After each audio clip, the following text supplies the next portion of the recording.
اب آپ کے سامنے درس کے لیے میں دعوت دوں گا فضیلت الشیخ حضرت مولانا محمد انس داؤد صاحب۔ سبحانك لا علم لنا إلا ما علمتنا إنك أنت العليم الحكيم قال الله تعالى في القرآن المجيد والفرقان الحميد يا أيها الذين آمنوا كتب عليكم الصيام كما كتب على الذين من قبلكم لعلكم تتقون صدق اللہ العظیم۔ ہر قسم کی حمد و ثنا، تعریف، پاکیزگی، بڑھائی کی بریائی کے کلمات اللہ ذوالجلال کے لیے۔ بہت بہت درود و سلام سید الاولین والآخرین، خاتم النبیین، امامنا فی الدنیا و امامنا فی الآخرہ، جناب محمد الرسول اللہ صلی اللہ علیہ وآلہ وسلم کی ذات گرامی کے لیے۔ حضرات، آج 26واں روزہ ہے، 27ویں رات ہے، تاک رات ہے۔ اللہ سبحانہ و تعالی سے دعا کریں کہ اللہ ذوالجلال ہم سب کے کبیرہ صغیرہ گناہوں کو معاف فرما دے۔ اللہ سبحانہ و تعالی ہماری نیکیوں کو، ہمارے روزوں کو، ہماری نمازوں کو، ہماری عبادات کو اپنی رحمت کے ساتھ قبول و منظور فرمائے۔ حضرات، یہ مہینہ ہمیں تقوی کا، صبر کا، اللہ کے قرب کا درس دیتا ہے۔ یہ مہینہ رحمت، مغفرت اور جہنم سے آزادی کا مہینہ ہے۔ اس مہینے میں مسلمان رمضان کے روزے رکھتے ہیں۔ اس مہینے میں مسلمان 5 وقت کی نماز ادا کرتے ہیں۔ اس مہینے میں مساجد آباد ہو جاتی ہیں۔ اس مہینے میں انسان صدقہ و خیرات کرتے ہیں۔ اس مہینے میں انسان نیکیوں میں بڑھ جاتے ہیں۔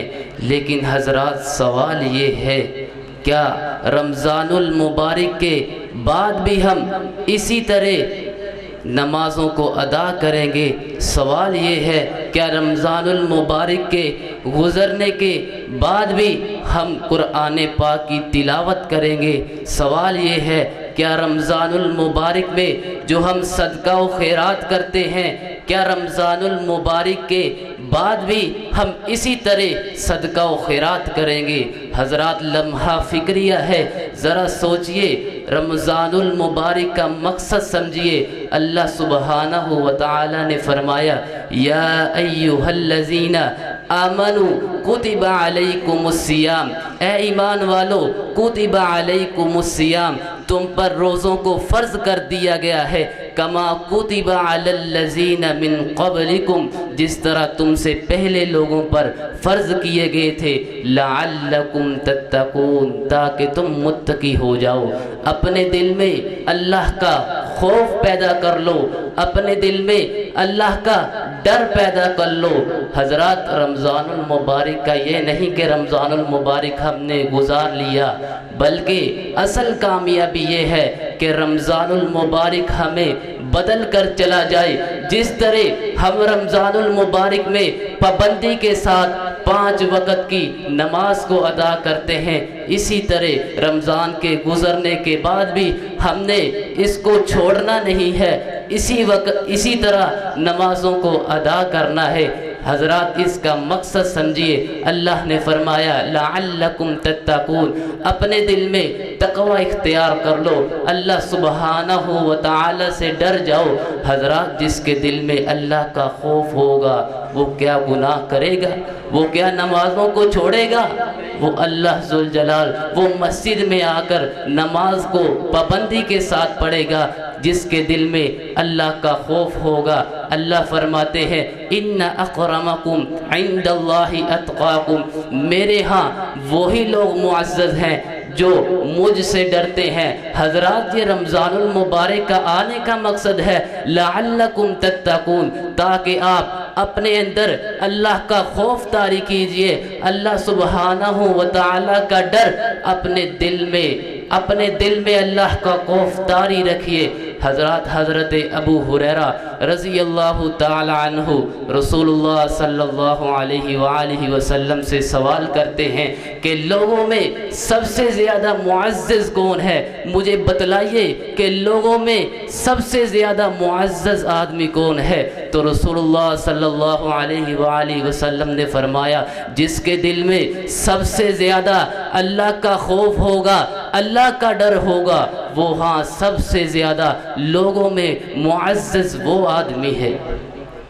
حضرات ایک بات، دوسری بات یہ ہے کہ حضرات جس طرح رمضان المبارک ہمیں عبادت کا عادی بنانے کے لیے آتا ہے، نمازوں کی پابندی کرانے کے لیے آتا ہے، یہ نہیں کہ ہم نے صرف رمضان المبارک میں ہی نمازوں کو ادا کر لیا، یہ نہیں ہم نے صرف رمضان المبارک میں نمازوں کو پڑھ لیا۔ حضرات رمضان المبارک کے گزرنے کے بعد بھی اس کی پابندی کیجیے، اس کو لازم کیجئے، نمازوں سے کوتاہی نہ کیجئے، نمازوں میں سستی نہ کیجئے، کیونکہ رسول اللہ صلی اللہ علیہ وآلہ وسلم اور اللہ کا قرآن فرماتا ہے الذین هم علی صلاتہم دائمون، جو میرے بندے ہیں الذین هم علی صلاتہم دائمون، وہ نمازوں میں کوتاہی نہیں کرتے۔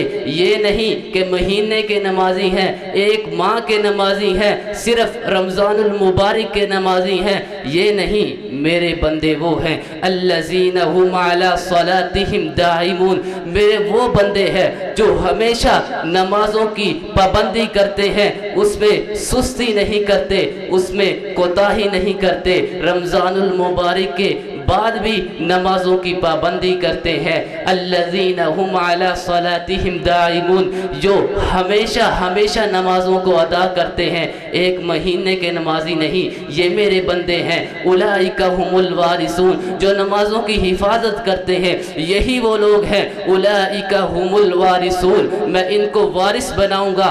اللہ کس چیز کا وارث؟ اللہ فرماتے ہیں الذین یرثون الفردوس، میں ایسے لوگوں کو جنت الفردوس کا وارث بناؤں گا۔ ہم فیہا خالدون، جو ہمیشہ کے لیے اسی میں رہیں گے، جو میری نمازوں کی حفاظت کرتے ہیں۔ اللہ فرماتے ہیں الذین یرثون الفردوس، میں ایسے لوگوں کو جنت الفردوس کا وارث بناؤں گا جو اسی میں رہیں گے۔ ہم فیہا خالدون، جو ہمیشہ اسی میں رہیں گے۔ حضرات صرف رمضان المبارک میں ہی نمازوں کو ادا کرنا، رمضان المبارک کے گزرنے کے بعد بھی اس میں سستی نہیں کرنی، ایسے ہی نمازوں کو ادا کرنا ہے جیسے آپ رمضان المبارک میں اس کی پابندی کرتے ہیں۔ اللہ فرماتے ہیں جب جنتی جنت میں ہوں گے، جہنمی جہنم میں ہوں گے۔ فی جنات یتساءلون عن المجرمین، جنت والے جہنمیوں سے سوال کریں گے تم کو کس چیز کی وجہ سے جہنم میں داخل کر دیا گیا؟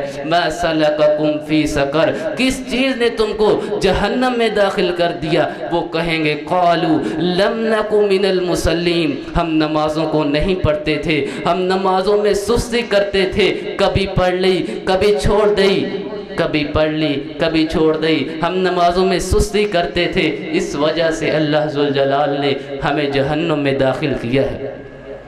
حضرات یہ دیکھیے صرف رمضان المبارک میں ہی نمازوں کو پڑھنا، وہ ہمیشہ کے لیے، وہ اللہ نے فرمایا تھا الذین هم علی صلاتہم دائمون، ہمیشہ نمازوں کو ادا کرنا ہے، یہ میرے بندے ہیں۔ حضرات تیسرا پوائنٹ کیا ہے؟ پہلا کیا تھا کہ اپنے دل میں اللہ کا خوف، اللہ کا ڈر، دوسرا نمازوں کی پابندی کرنی ہے۔ حضرات تیسرا قرآن پاک سے تعلق، حضرات قرآن پاک سے تعلق قائم کیجئے۔ جس طرح آپ نے رمضان المبارک میں قرآن پاک کو پڑھا ہے، قرآن پاک سے تلاوت کی ہے، اسی طرح رمضان کے گزرنے کے بعد بھی قرآن پاک کی تلاوت کیا کریں، کیونکہ رسول اللہ صلی اللہ علیہ وآلہ وسلم رمضان المبارک میں قرآن پاک کا دور کیا کرتے تھے۔ حضرت جبرائیل علیہ السلام آپ صلی اللہ علیہ وآلہ وسلم میں آپ صلی اللہ اللہ علیہ وآلہ وسلم کے پاس رمضان المبارک میں تشریف لایا کرتے تھے، آپ صلی اللہ علیہ وآلہ وسلم جبرائیل علیہ السلام کو قرآن پاک سنایا کرتے تھے۔ حضرات، جس طرح آپ کا معمول بن چکا تھا رمضان المبارک میں نماز تراویح میں قرآن پاک کی تلاوت کو سنا کرتے تھے، اس کا دور کیا ہے، قرآن پاک کی تلاوت کرتے تھے، اسی طرح رمضان المبارک کے بعد بھی آپ نے اس کو چھوڑنا نہیں ہے، اس کو بلانا نہیں ہے، کیونکہ رسول اللہ صلی اللہ علیہ وآلہ وسلم نے فرمایا اقرأوا القرآن فإنه يأتي يوم القیامة لأصحابه، یہ قرآن پاک اس کے پڑھنے والے کی سفارش کرے گا، قیامت کے دن یہ اپنے پڑھنے والے کی سفارش کرے گا، اس لیے اس کو چھوڑنا نہیں ہے، اس کو بلانا نہیں ہے، کیونکہ رسول اللہ صلی اللہ علیہ وآلہ وسلم نے فرمایا جو اس کا ایک حرف پڑھتا ہے اسے 10 نیکیاں ملتی ہیں، یہ نہیں کہ الف لام میم یہ ایک حرف ہے، نہیں، الف حرف، لام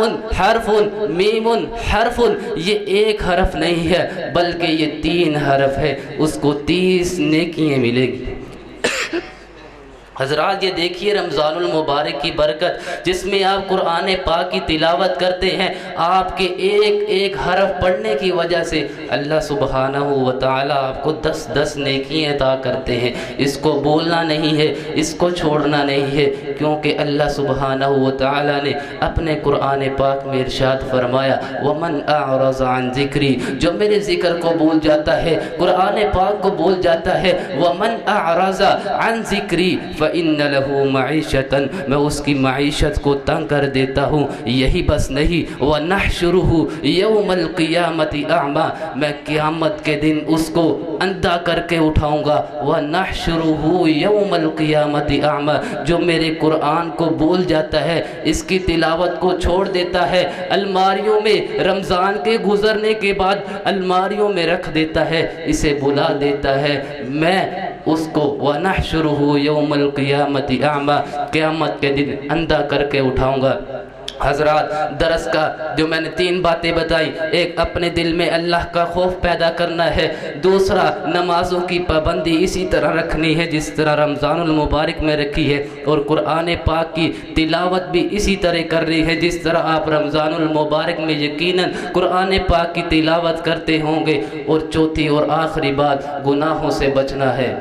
حضرات، گناہوں سے بچنا ہے، یہ رمضان المبارک کے بعد بہت بڑا امتحان ہے کہ رمضان المبارک میں تو ہم جھوٹ سے بچ جاتے ہیں، رمضان المبارک میں تو ہم گالی گلوچ سے بچ جاتے ہیں۔ حضرات، اصل امتحان رمضان المبارک کے بعد ہے، اصل امتحان رمضان المبارک کے بعد ہے۔ اپنی زبانوں کو لغام دینا چاہیے، ہمیں گناہوں سے، جس طرح رمضان المبارک میں ہم گناہوں سے بچے ہیں، اسی طرح ہم رمضان المبارک کے بعد بھی اس سے بچے رہیں، کیونکہ سلف صالحین کا قول ہے بئس القوم لا يعرفون اللہ الا فی رمضان، لوگوں میں وہ بہت برے ہیں جو صرف رمضان المبارک میں ہی اپنے اللہ کو پہچانتے ہیں، صرف رمضان المبارک میں ہی نمازوں کی پابندی کرتے ہیں، قرآن کی تلاوت کرتے ہیں، صرف رمضان المبارک میں ہی اپنے اللہ کو پہچانتے ہیں،